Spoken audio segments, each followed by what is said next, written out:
Imagine a world where everyone speaks the same language. Sounds convenient, right? Well, that's how our story in Genesis 11 begins. People decided to build a city with a tower reaching to the heavens. They wanted fame, to make a name for themselves. But God saw this and thought, if they're united, nothing they plan will be impossible for them. So God decided to mix things up, literally. He confused their language, making them unable to understand each other. This caused chaos. People couldn't work together anymore. The city and its tower were left unfinished. Because of this, people scattered across the earth, forming different nations and languages. The city was called Babel. From this story, we learn about human ambition, divine intervention, and the origin of the diverse languages in our world. Genesis 12, Abraham's leap of faith. A man called by God to leave his homeland for a place he'd never seen. God promises Abraham a great nation, blessing him and making his name famous. But there's a catch. He must obey. Abraham, along with Sarai and Lot, packs up and heads out, trusting in God's promise, venturing into the unknown. They reach Canaan. God appears, promising this land to Abraham's future generations. Abraham builds an altar, worshiping God. Famine strikes. Abraham heads to Egypt for food. Fearful for his life, he lies about Sarai being his sister. Pharaoh, deceived, takes Sarai into his palace. But God intervenes, protecting Sarai and cursing Pharaoh's household with plagues. Pharaoh sends them away. Abraham leaves Egypt, rich but reminded of the power and protection of God. Abraham and Lot part ways. In the beginning, Abram and Lot, his nephew, journeyed from Egypt with all their possessions. They had become very wealthy. Upon their return, they found the land couldn't support both their flocks and herds because of its limited resources. Conflicts arose between their herdsmen. Abram suggested they separate to avoid any disputes, emphasizing peace between them. Abram generously offered Lot the first choice of land. Lot chose the fertile plains of Jordan near Sodom. After Lot left, God promised Abram the remaining land in all directions for him and his descendants forever. God instructed Abram to walk through the land, explore its length and breadth as a sign of possession.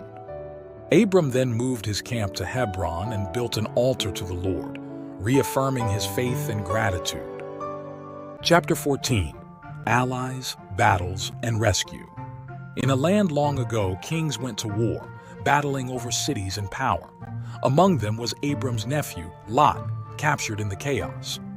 Abram heard of Lot's plight and couldn't stand aside. Gathering his trained men, he launched a daring rescue under the cover of night. They fought bravely, defeating kings and reclaiming all that was taken, including Lot and his possessions. Their victory was swift and decisive. Returning triumphant, Abram was met by the king of Sodom and another mysterious figure, Melchizedek, the king of Salem, who blessed Abram. Melchizedek, also a priest, praised God for giving Abram victory. In response, Abram gave him a tenth of everything as an offering. The king of Sodom offered Abram riches, but he refused, not wanting anyone to say they made Abram wealthy except God himself. Genesis chapter 15. A covenant of promise. God comes to Abram in a vision, promising protection and great rewards. Feeling uncertain, Abram wonders about inheriting these blessings without an heir. God reassures him, promising as many descendants as stars in the sky. Abram believes, and this faith is recognized as righteousness by God. To seal the promise, God instructs Abram to prepare a sacrifice. As darkness falls, a deep sleep overcomes Abram, along with a prophecy of future hardship for his descendants. Yet, God confirms they will return to this land, solidifying his covenant with a blazing torch passing between the sacrifices. Hagar and Ishmael. In the beginning, Sarai couldn't have children. She had an Egyptian servant named Hagar. Sarai gave Hagar to Abram, hoping for a child. Hagar became pregnant, which led to tension with Sarai. Feeling mistreated, Hagar ran away into the desert. An angel found Hagar near a spring in the desert. The angel told her to return and submit to Sarai. The angel also promised Hagar countless descendants through her son. He instructed her to name her son Ishmael. Hagar obeyed and returned to Sarai.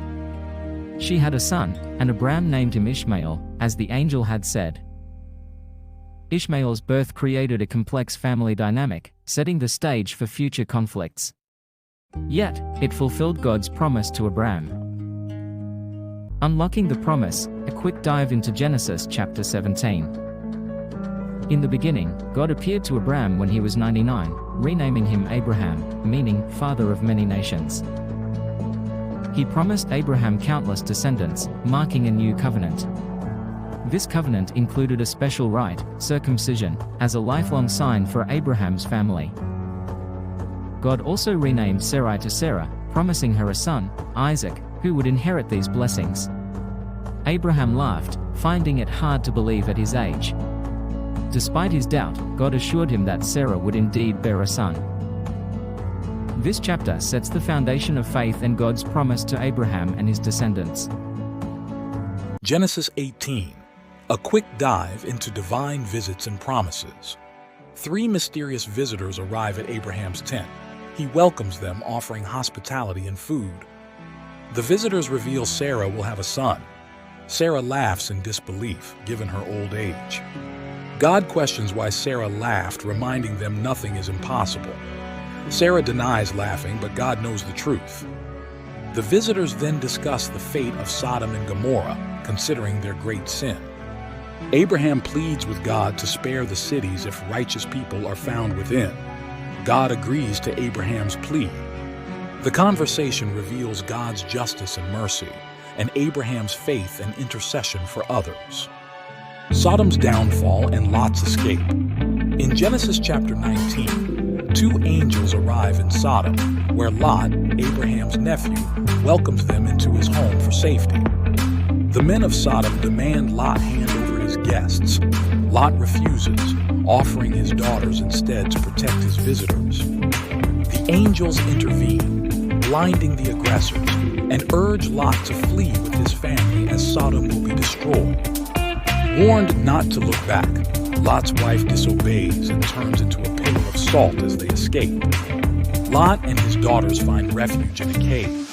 Believing they're the last humans, his daughters plot to continue their lineage. They intoxicate Lot and conceive children by him, giving birth to the ancestors of the Moabites and Ammonites. Abraham, Sarah, and a king's mistake.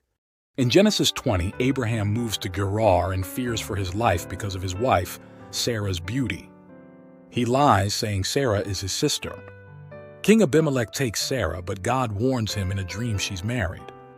Abimelech confronts Abraham for the risk he put them in. Despite the deception, Abimelech returns Sarah and is generous to Abraham. Abraham prays for Abimelech, and God heals his household, allowing them to have children again. This story teaches us about fear, integrity, and the power of intercession.